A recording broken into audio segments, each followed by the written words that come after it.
Now we're ready to put in the takedown pin, and again, because this setup's a little unique, we can do it now instead of needing to have done it before we actually attached the buffer tube. Now, I'm going to insert the pin, I'm going to drop the detent down the hole there, wiggle that, make sure it gets in there, and drop the spring behind it. Just keep wiggling that a little bit till it drops in.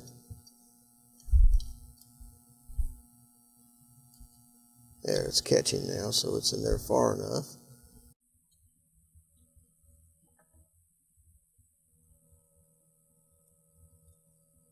And we're going to take this plug they've provided and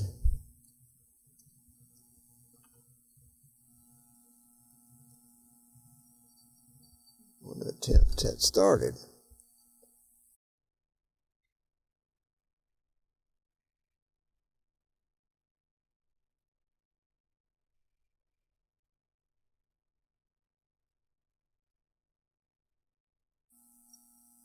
And I believe we've got it. So we're just going to thread that in until it seems like we've got sufficient turns on it.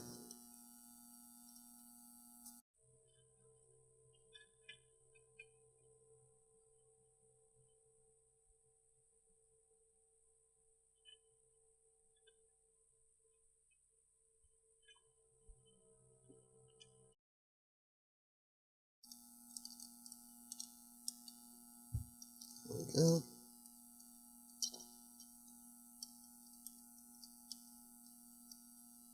And we can test it now. Make sure that it's being held. And as you can see, it is. Snaps in place, both locations.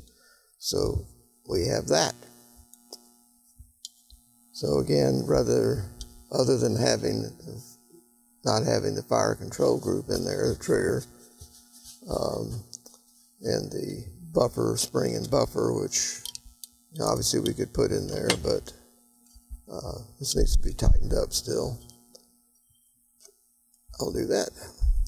But we've got the nice lower. Got our parts installed, and everything seems to be working as it should.